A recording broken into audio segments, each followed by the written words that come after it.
I definitely do take from life, and I watch a lot of documentaries, because I feel like if you borrow from another actor, that is imitation, but if you're borrowing from somebody from real life, then it kind of feels fresh and it feels new, and there's a personality and imagery behind that. Crash, I remember I read the script and I thought, wow, this is an amazing script, man. I normally, I'll take breaks or whatever. I read that, that script all the way through. It was really powerful, and I didn't know why exactly. Which is almost, sometimes it's better just to trust your instincts. And I remember going back to Chicago, and my brother had just had a kid. So I didn't know what it was like to have a kid, because, I was young. And my brother, he was always never had trouble with the ladies, and always one of those dudes that combed his hair, and his hair looked like it was bulletproof, always dressed really smart. I go to his house and he's like, "Hey, Mike, what's going on?" His hair's all disheveled. I'm like, "What's going on, buddy?" And he's like, "Dude, look how beautiful she is, man." Dude. And he stopped. It's not like he stopped caring about himself, but all his attention went on the kid. I was like, wow, that's really interesting. So I just spent a month with those guys. And then I took whatever that was. And it's a subtle thing, but it's a thing that was really important to me, especially in that movie like Crash, when I'm talking to my daughter and have no attention on myself whatsoever. And so that's what I took away from it. And I remember telling Paul Haggis, because I read it in a book. I think about Buddhists. And Buddhists, they believe that you're here for lifetimes. And so you wouldn't treat a child like a child, right? You treat him just like a guy at a bar. So I was like, what if I do that? And he says, yes, that's good. It added an element of vulnerability for the guy. To be embarrassed about telling, the story about the fairy going around in the room, and then, this fairy gave him an invisible cloak. When I was 5, this fairy came into my room one night. Right. See, I told you weren't gonna believe me. Okay, go to sleep now, you little rat. Don't tell me. And those were the two elements that I thought were very important. I don't know if anybody picked up on them, but for me, that was really important. And you're a father now? Yeah, my son's 9 years old. But now, oddly enough, I've rewatched Crash, and I was a crying little baby, man, because I was like, that's the word, the worst nightmare to have a kid potentially die. So now I get it, why people were, affected by it. World Trade Center. After Crash, what happened was that I got a phone call from Oliver freaking Stone that he wanted me to read a script. I was like, what is going on? And right after Crash, I worked on Crash. I was a musician. I'm touring. I don't know if this movie thing is gonna make it, because I'm being cast as gangbangers. I'm like, oh, okay. So I get this call from Oliver Stone saying he wants me to read this, his office wants me to read this thing called World Trade Center. And so I read it. I can't believe the story, and it's, a starring role. Holy cow. And I'd be opposite Nicolas Cage.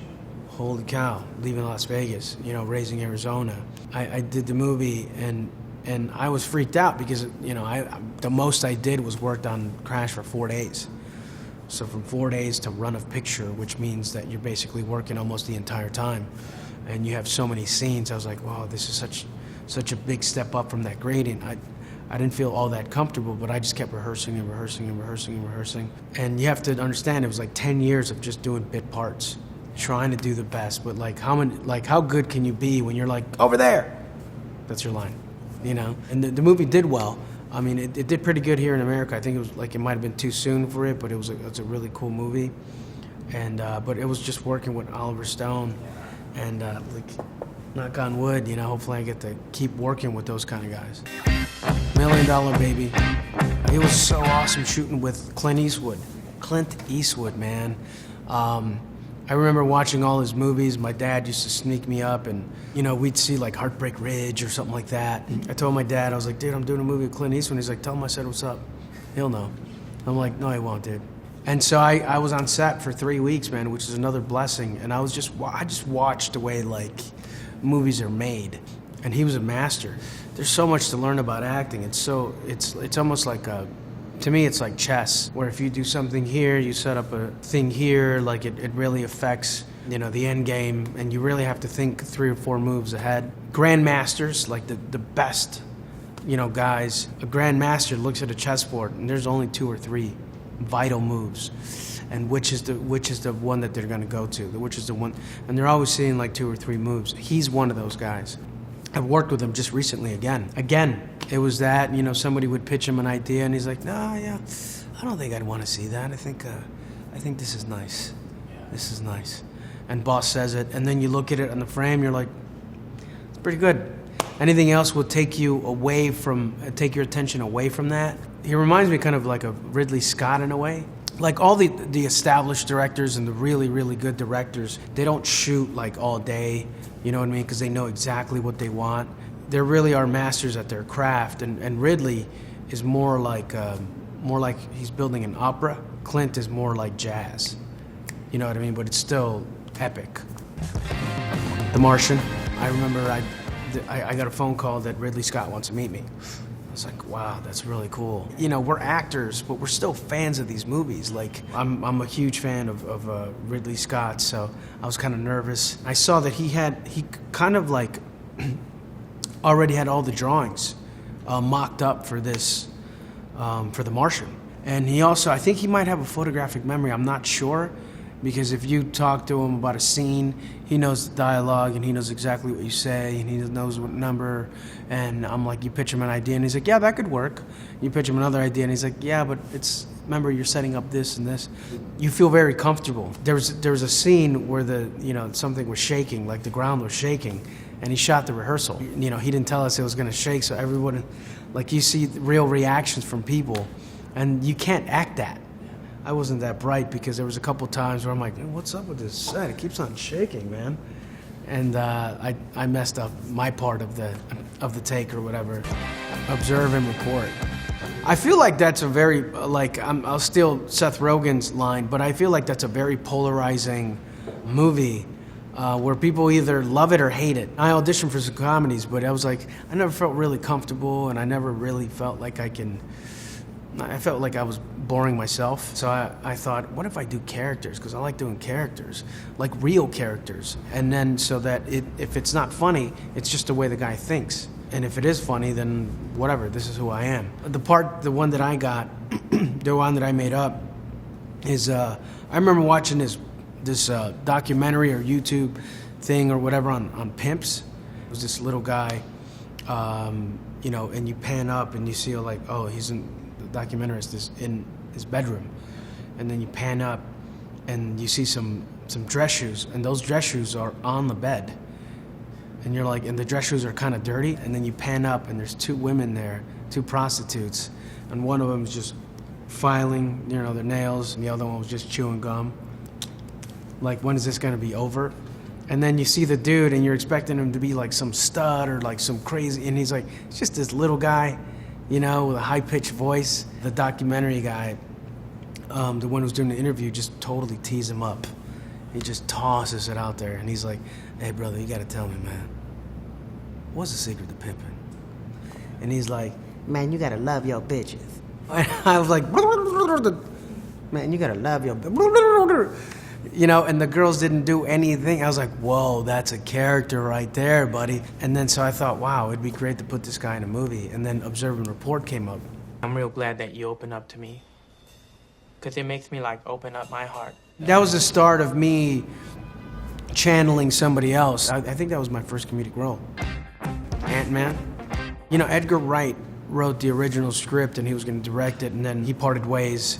But he left the script, and he's the one who wrote me in it, because he saw some of the oddball comedies that I did, and he loved, and it was his idea to put that oddball character into the movie. I was trying different characters, and it just wasn't blending in with the entire story. And then the day before filming, I was like, oh, wow, wait a minute. And I remember that this dude, Pablo, from my old neighborhood, like, he has such a different cadence. And, you know, I remember I asked him one time, I was like, what you do this weekend? He's like, I went to jail, dog. Like, he's like, but I'm out, you know what I'm saying? I'm out. I'm not there anymore, so I'm good, dog. And then I reread the script with his voice in mind. I was like, that could work. Hey, how's your girl, man? She left me. Oh.